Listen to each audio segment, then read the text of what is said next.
కావాలంట. ఏం కావాలండి? జీవం కలిగిన దేవుని ఆరాధించడానికి, జీవం కలిగిన దేవుని సేవించడానికి, జీవం కలిగిన దేవుడిచ్చే ఆశీర్వాదాలు పొందుకునడానికి, జీవం కలిగిన దేవుని ఆరాధించే విధానం మనం పొందుకోవాలంటే మొదట మనకి ఏం కావాలంటే జ్ఞానము కావాలి. ఇప్పుడు ఎబ్రీ స్త్రీలు మనం చూస్తే కనుక రాజకుమార్తెకి ఏముంది? జ్ఞానం ఉంది కనుక ఏండి, జ్ఞానం ఉంది కనుక మరి ఆమె తన జనుల చేతిలో మోసే పడకుండా తన ఏంటి ఆ కుమారుని చూడగా, జమ్మపెట్టులోంచి కుమారుని చూడగా ఈమెకి ఏం పుట్టిందయ్యా అంటే ప్రేమ. బైబిల్లో చాలా సందర్భంలో మనం చూస్తే యెహెజ్కేలు గ్రంథం 16వ అధ్యాయంలో చూస్తే 16వ అధ్యాయం 18వ వచనంలో చూస్తే అక్కడ అన్నాడు, నిన్ను చూడగా నాకు ఇష్టం పుట్టే ప్రాణ్యము ఏం కలిగిందంట అండి? ప్రాణం కలిగి, ఇష్టం పుట్టే ప్రాణం కలిగిందంట. నాకు ఇష్టం పుట్టింది అని చెప్తూ ఉన్నాడు. ఇష్టం పుట్టింది కనుక యేసు ప్రభుని చూడగానంటే ఏం పుట్టిందంట ఆ స్త్రీకి? చూడండి, పరిశుద్ధ గ్రంథం యెహెజ్కేలు గ్రంథం 16వ అధ్యాయం 16-13 కానీ చదవండి ఒకసారి అమ్మా. ఇలాగూ అమ్మా, ఇంకా పైకి వెళ్ళిపోండి. ఇష్టం నిన్ను చూడగా నువ్వు రక్తంలో పొర్లి ఉండగా అమ్మా, నువ్వు రక్తంలో పొర్లి ఉండగా 16వ అధ్యాయం యెహెజ్కేలు 16వ అధ్యాయం. అప్పుడు నేను నీళ్లతో నిన్ను కడిగి నీ మీదనున్న రక్తమంతయు తుడిచి నిన్ను నూనెతో అంటి విచిత్రమైన కుట్టి పని చేసిన వస్త్రము నీకు ధరింపచేసి తిని సన్నమైన అమ్మా, ఇంకా పైకి వెళ్ళిపోయి నీకు ఇష్టం పుట్టి ప్రాయం కలిగింది. చూడండి, యెహెజ్కేలు గ్రంథం మొదటి కానీ చదివేయండి, 16వ అధ్యాయం కానీ చదవండి. మరియు యెహోవా వాక్కు నాకు ప్రత్యక్షమై ఇలాగూ సెలవిచ్చెను, నరపుత్రుడా, యెరూషలేము చేసిన యయాకృత్యములను దానికి తెలియజేసి నేను ఇలాగూ ప్రకటింపము, ప్రభువైన యెహోవా యెరూషలేమును గూర్చి ప్రభువైన యెహోవా యెరూషలేమును గురించి మాట చెలవిచ్చుచున్నాడు. నీ ఉత్పత్తియు నీ జనన దినము కానానీయుల దేశ సంబంధమైనవి. నీ తండ్రి అమోరీయుడు, నీ తల్లి హిత్తీయురాలు. నీ జనన విధిని చూడగా నీవు పుట్టిన నాడు నీ నాభి సూత్రము కొయ్యబడలేదు. శుభ్రమగటకు నీవు నీళ్లతో కడగబడలేదు. వారు నీకు ఉప్పు రాయకపోయిరి, బట్ట చుట్టకపోయిరి. ఈ పనులలో ఒక్కటైనను నీకు చెయ్యవలనని ఎవరును కటాక్షింపలేదు. అమ్మ, నీ యందు జాలిపడినవాడు ఒక్కడును లేడు. పోయను, నీవు పుట్టిన నాడే బయట నేలను పారవేయబడి చూడ అసహ్యంగా ఉంటివి.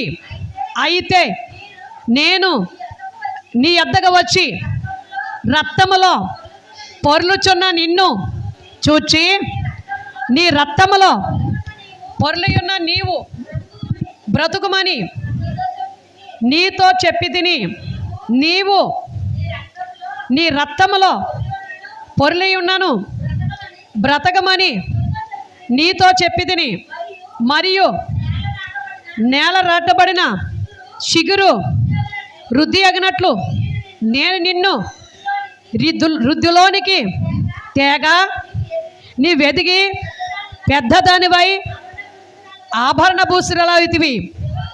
దిగంబరివై వస్త్రహీనముగా ఉన్న నీకు స్థానములు ఏర్పడెను. తల వెంట్రుకలు పెరిగెను. మరియు నేను నీ వద్దకు వచ్చి నిన్ను చూడగా ఇష్టం పుట్టించు ప్రాయము నీకు వచ్చాను. దేవునికి స్తోత్ర, హల్లెలూయా. సపలు కొట్టి దేవుని మనం మహింపరుద్దాం.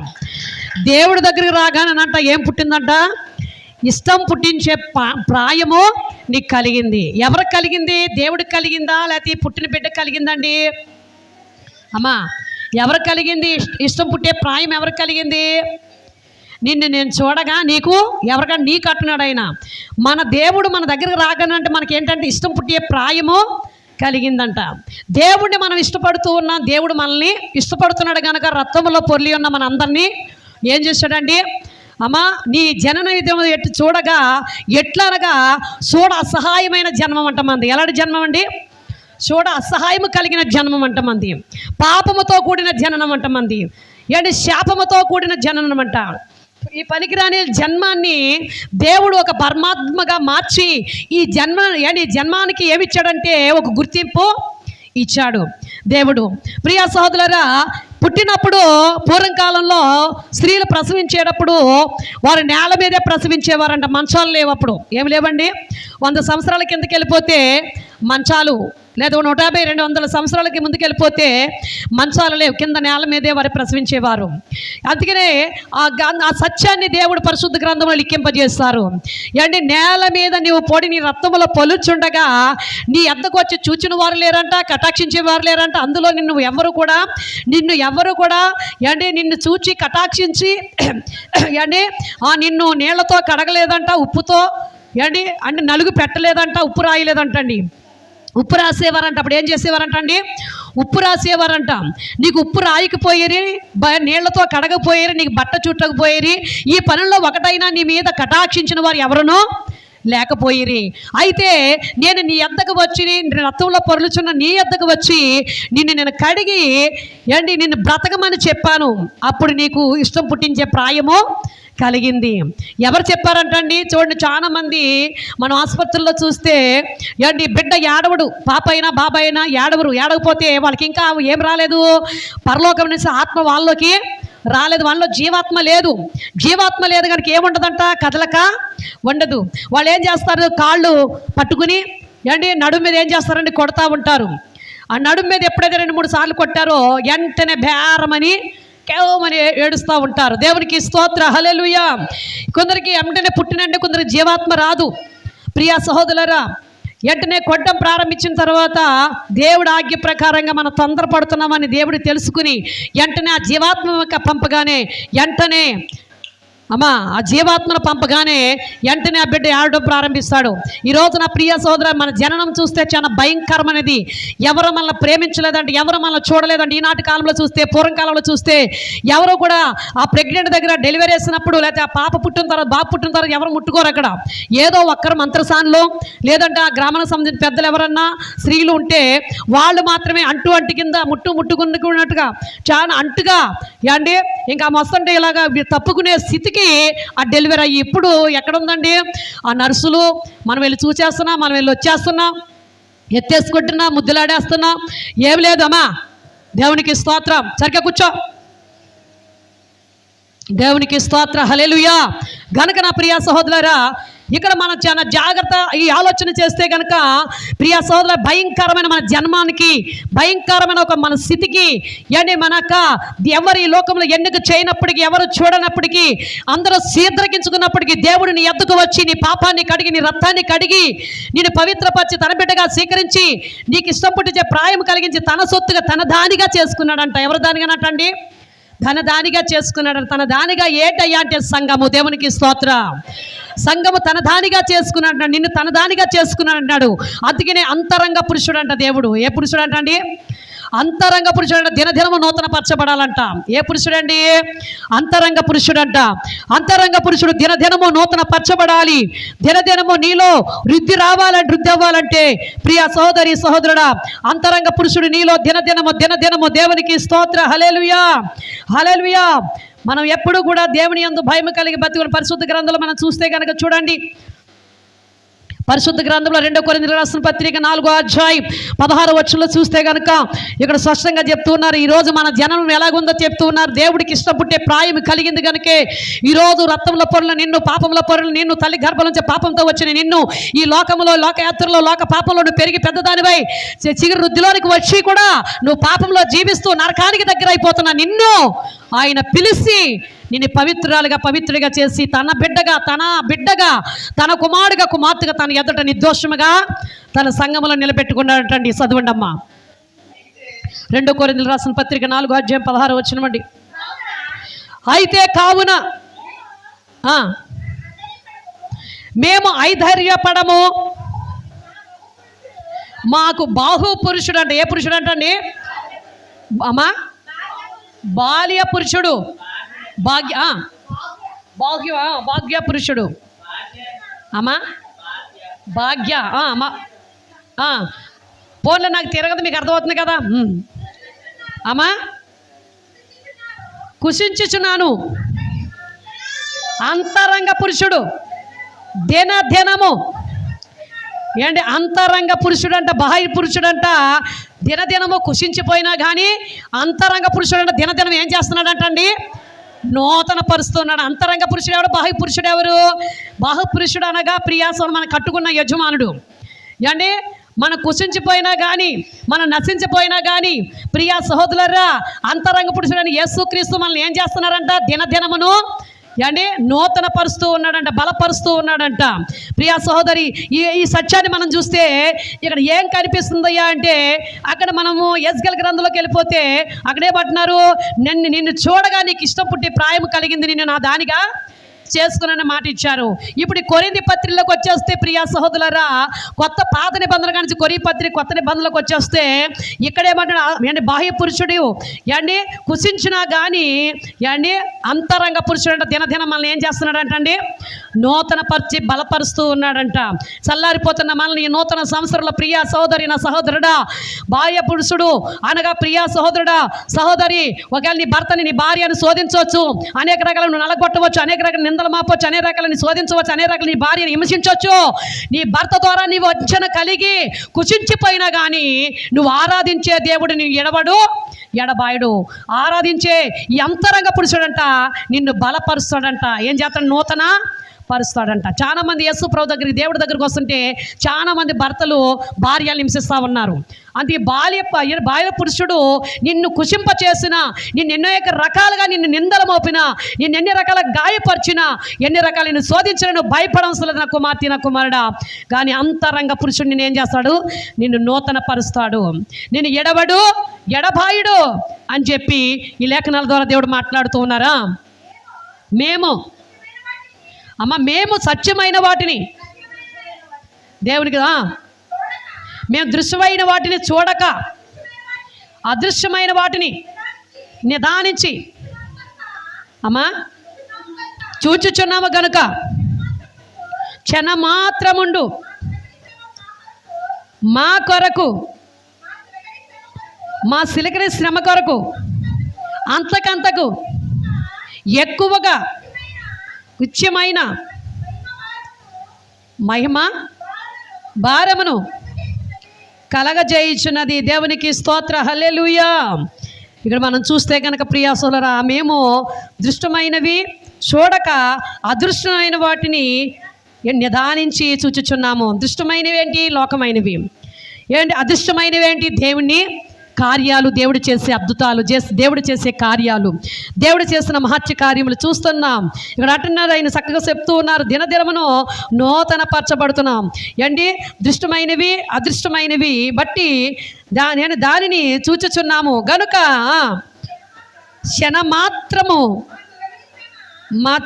మాకు సులకని శ్రమ మా కొరకు అంతకంతకు ఎక్కువగా నిత్యమైన మహిమ భారము కలగజేయించినది. మాకు ఒకవేళ శ్రమ వచ్చినా, మాకు కష్టం వచ్చినా కానీ దేవుని బట్టి అంతకంతకు మేము బలపరచబడుతున్నాం, నూతనపరచబడుతున్నాం.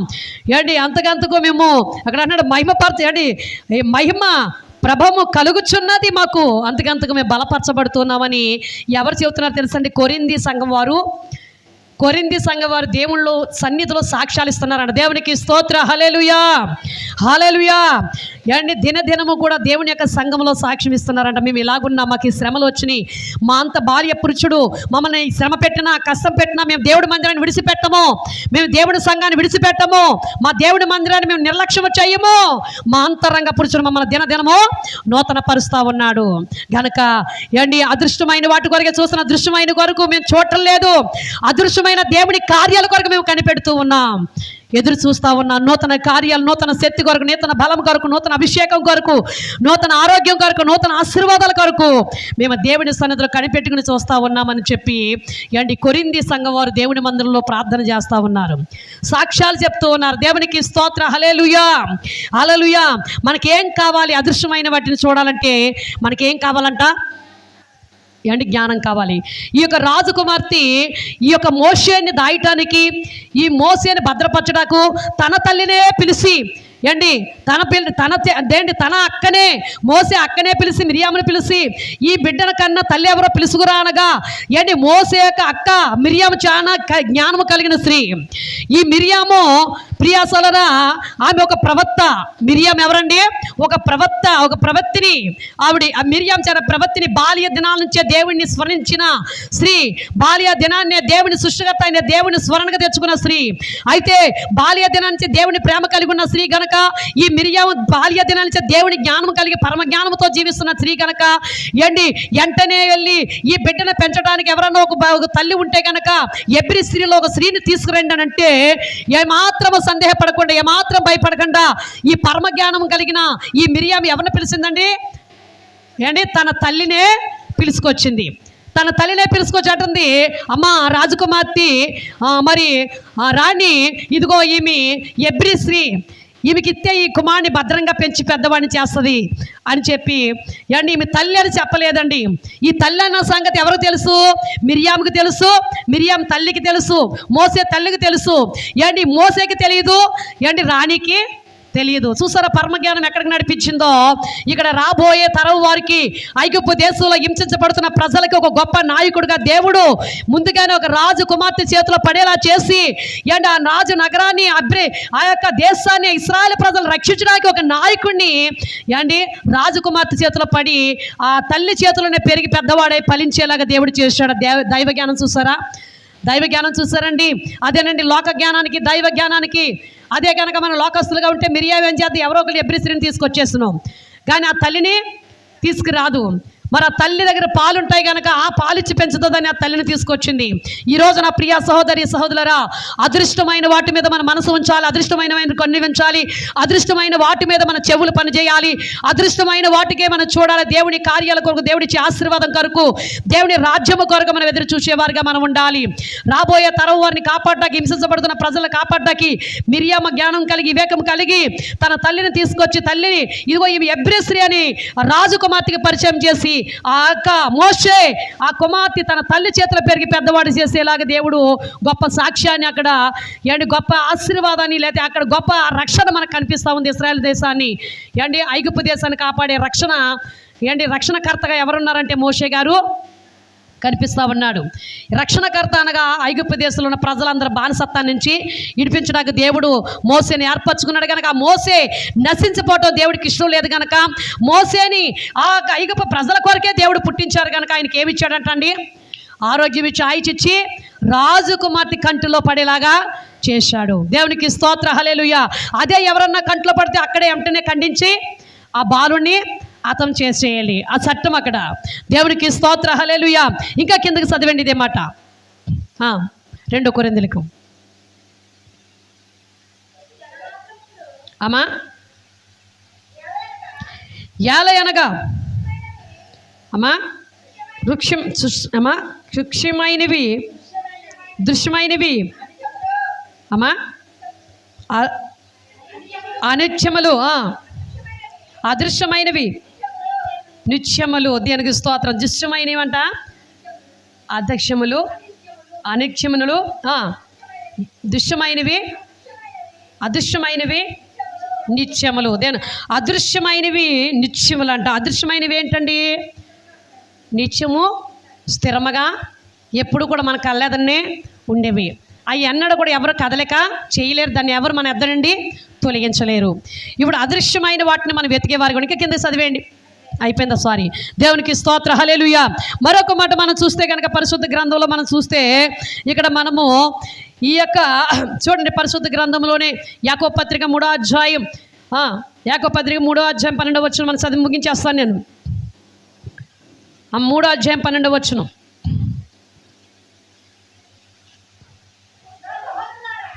నా సహోదరులారా, అంజూరపు చెట్టున ఓలియా పండైన ద్రాక్ష తీగను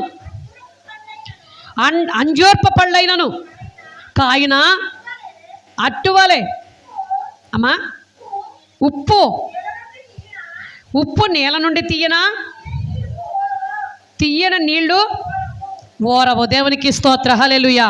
ఏంటి, అంజూరపు చెట్టునంట ద్రాక్ష పళ్ళు కాస్తాయా? ద్రాక్ష తోటకి అంజూరపు పళ్ళు కాస్తాయమ్మా? ఏంటి, కాయవంట. ఏంటి, ఏ చెట్టు పండు ఆ చెట్టుకే కాస్త తప్ప ఏరే పండు దానికి కాయదంట. అలాగే ఇక్కడ ఏమంటున్నారు, అయినా ఉప్పు నుండి నీళ్ళు తీయగలరండి ఎవరన్నా? ఉప్పు నుండి నీళ్ళు తీయగలరా? ఉప్పు నుండి నీళ్ళు తీయలేరు, కానీ నీళ్ళ నుండి ఉప్పు అంటున్నారా? నీళ్ళ నుండి ఉప్పు తీయగలరు, ఉప్పు నుండి నీళ్ళు తీయలేరు. ఏంటి, ఉప్పు నుండి అంట తీయని నీళ్ళు తీయగలరు ఎవరన్నా? ఏంటి, తీయని నీళ్ళు మనం ఉప్పు నీళ్ళ నుండి తీయని నీళ్ళు ఎవరు కూడా ఓరవు. కానీ దేవుడికి సాధ్యం అంటున్నారా? ఉప్పు నీళ్ళ నుండి తీయటి నీళ్ళు తీయగల సాధ్యం ఎవరికయ్యా అంటే దేవునికి. ఉప్పు నీళ్ళేంటి, తీయని నీళ్ళేంటయ్యా అంటే పనికిరాని మనలను, పాడైపోయిన మన హృదయాలను, చెడిపోయిన మన బ్రతుకులను బాగు చేసి సరిచేసి మార్పు చేయగల సమర్థుడైన దేవుడు ఏదైనా చేయగలవాడు. దేవునికి స్తోత్ర, హల్లెలూయా. దేవునికి స్తోత్ర, హల్లెలూయా, హల్లెలూయా. నీవే నాకున్నది, నీవే నా దిక్కు యేసయ్యా, నీవే నా దిక్కు యేసయ్యా. నీవే నాకున్నది, నీవే నా దిక్కు యేసయ్యా, నీవే నా దిక్కు యేసయ్యా, నీవే నా దిక్కు యేసయ్యా. హల్లెలూయా. గనుక నా ప్రియ సహోదరులారా, మన తీయట నీళ్ళు ఉప్పు నీళ్ళ నుండి మనం తీయటి నీళ్ళు ఎలా తీయలేమో, అంజూరప చెట్టు నుండి ద్రాక్ష పళ్ళు ఎలా కొయ్యలేమో, ద్రాక్ష తోట నుంచి అంజీర పళ్ళు ఎలా తీయలేమో, అలాగే ప్రియా సహోదరులారా, మనకు సాధ్యము కానివన్నీ కూడా ఎవరు చేయగలరంటండి? మనకు సాధ్యము కానివన్నీ ఎవరు చేయగలరంట? దేవునికి సాధ్యము కానీ అసాధ్యముగా మార్చగల దేవుడు. అందుకనే ప్రియా సహోదరులారా, ఆయన అంటూ ఉన్నాడు, ఒక పాపాత్తురాలు యేసు ప్రభు దగ్గరకు వచ్చి అంటుందంట, అయ్యా, ఇప్పటి వరకు కూడా నేను లోకంలో ఉన్న వాటిని ప్రేమించాను, లోకమే శాశ్వతం అనుకున్నాను, లోకమే సత్యం అనుకున్నాను, లోకమే నిజం అనుకున్నాను, లోకమే నిత్య జీవం అనుకున్నాను. అయ్యా, మరి ఇప్పటికి నా కన్నులు తెరబడ్డాయి, నీ ఎద్దుకు వచ్చాను, నా పాపాలను, అతిక్రమణ దోషాలను క్షమించి నన్ను పవిత్రాలుగా చేసి నీ బిడ్డగా నన్ను స్వీకరించి నీ రాజ్యంలో నాకు స్నానం చేయించమని యేసును బ్రతిమలాడుకుంటుంటే యేసు ప్రభు అన్నారంట, అమ్మ, నీ పాపాలన్నీ క్షమించబడ్డాయి, సమాధానం గలదనవయ్యి, వెళ్ళము అని చెప్పారంట. చుట్టూ ఉన్న వాళ్ళు అంటున్నారంట, ఇదేంటి, ఈ పాపిని క్షమించబడ్డాయి, నీ పాపాలు క్షమించబడ్డాయని ఇతను ఎలా చెప్పగలడు? అసలు ఎలా చెప్పుతున్నాడు ఈయన? ఆ చెప్పే అధికారం ఎక్కడి నుంచి వచ్చింది ఈయనకి అని చెప్పి చుట్టూ ఉన్న శిష్యులు అంటున్నారంట. వాళ్ళు చదువుకుంటుంటే యేసు ప్రభు అన్నారు, ప్రియ సహోదరులారా, మనిషి కుమారుడికి భూమి మీద సర్వాధికారములు కలవు. ఏం అధికారాలంట? సర్వాధికారాలు కలిగిన దేవుడు, ఆయనకి అసాధ్యమైనది ఏది లేదు. ఆమె అంటుంది, చాలా సందర్భాల్లో మీరు చదువుకోండి, ఇంటికి వెళ్ళిన తర్వాత లూకా సువార్త 7వ అధ్యాయం 47వ వచనం, ఒక పాపాత్మురాలు చెప్తుంది, అడుగుతుంది దేవుడి దగ్గర, ఇంటికి వెళ్ళి చదవండి. గనుక నా ప్రియ సహోదరులారా, ఇప్పుడు ఈ ఉప్పు నీళ్ళు అనగా మన హృదయం పాడైపోయింది, మన హృదయం చెడిపోయింది. ఈ చెడిపోయిన హృదయాన్ని, ఈ చెడిపోయిన బ్రతుకుని దేవుడు ఎలా మార్చాడంట? మారా నీళ్ళు ఎలా మార్చాడండి? మధురముగా మార్చాడు. ఈ పాడైపోయిన బ్రతుకుని మధురంగా మార్చాడు. ఈ పాడైపోయిన స్త్రీని మధురంగా మార్చాడు. పాడైపోయిన పురుషుణ్ణు దేవుడు మధురముగా మార్చాడు. అసాధ్యమైనది ఏది ఆయనకి లేదు. నా ప్రియ సహోదరి, నా సహోదరుడా, ఇక్కడ చక్కగా నీళ్ళ నుండి తీయని నీళ్ళు ఊరవు. మీలో జ్ఞాన వివేకములు కలవారయ్యేవాడో వాడు జ్ఞానముతో కూడా సాత్వికము గలవాడు. దేవునికి స్తోత్రం. ఎవరు చేయగలరు? జ్ఞానం కలిగిన వారు ఎవరు ఈ భూమిలో? మొదటి జ్ఞానం ఎవరు? మొదటి జ్ఞానం ఎవరు? దేవుడు. రెండో జ్ఞానం ఎవరు?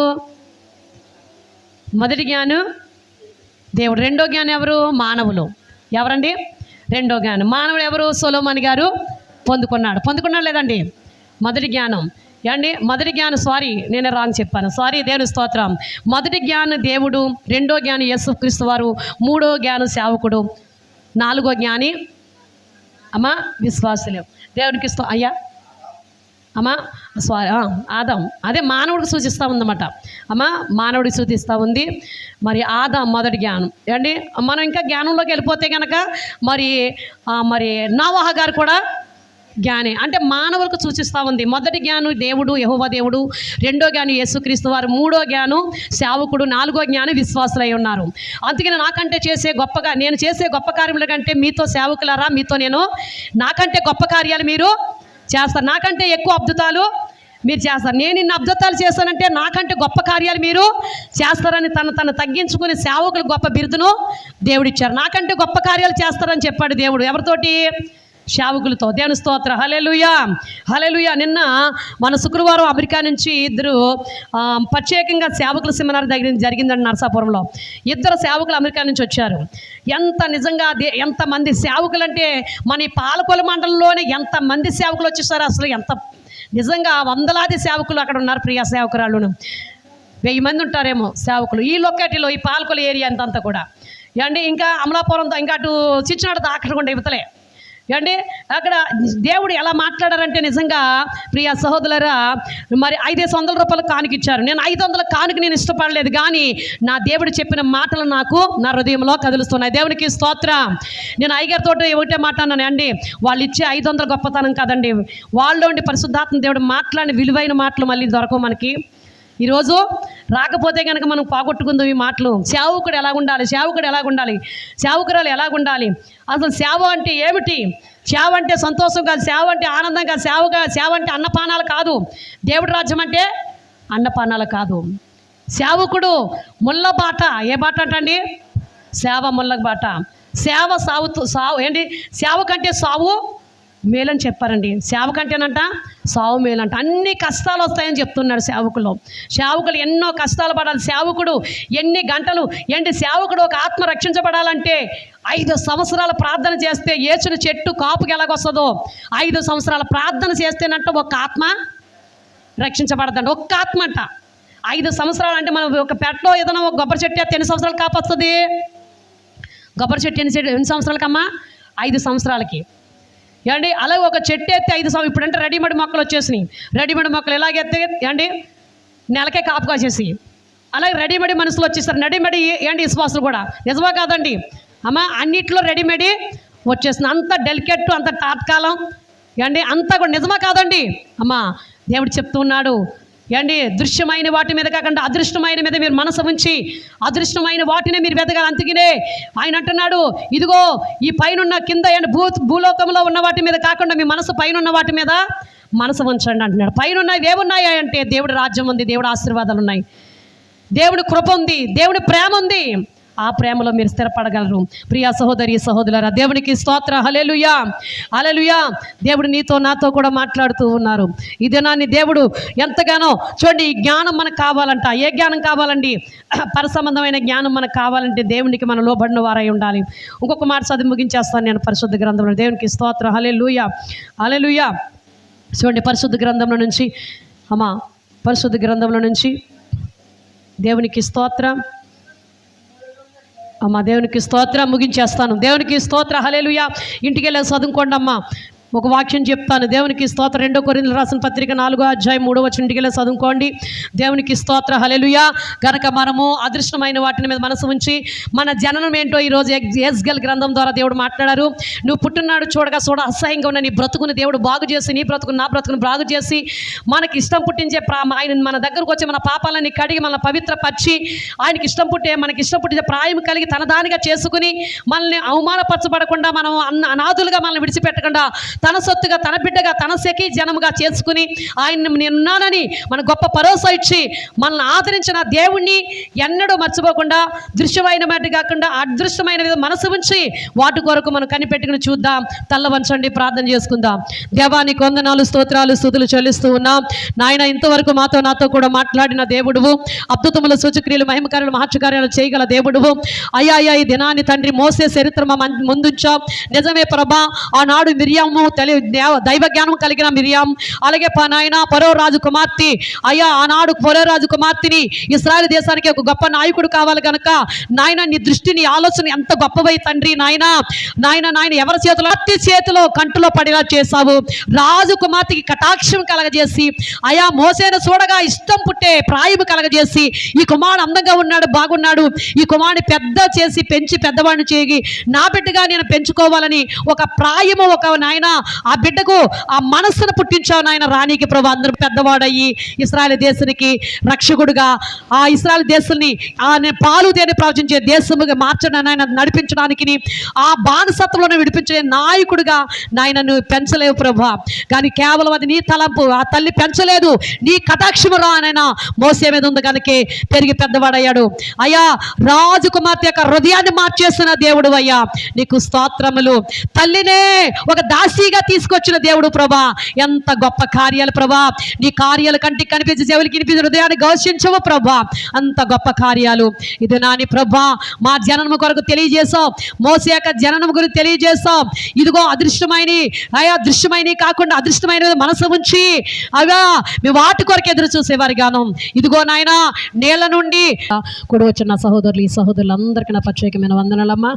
మరి ప్రభు చేసిన కార్యాలు ఉన్నవారు చెప్పండి. అలాగే కృతజ్ఞత కానుకలు దర్శన భాగాలు ఇచ్చేవారు, అలాగే సాక్ష్యాలు ఉన్నవారు లేచి త్వరగా సాక్ష్యాలు చెప్పి దేవుని మనకి పెడదాం. అలాగే మన సన్నిధిలో మన ఆత్మీయ బిడ్డ ఇషాకు ఈరోజు పుట్టినరోజు.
దేవానికి వందనాలు నాయన. నీ బిడ్డ మరి స్లాపుకి మరి కానుకిచ్చారు, ఇచ్చి శోధిస్తుండగా నాయన మరి అప్పుడు కూడా ప్రభు చాలా అమౌంట్ మరి ఖర్చు అయింది.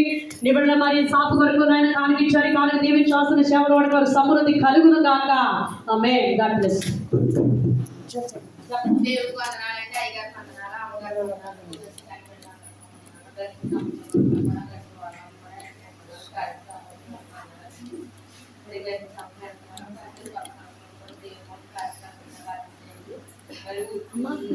ఈ గంట ఈ ఫోన్ తోనే తీసింది దానికన్నా ఇదే బాగుంటుంది.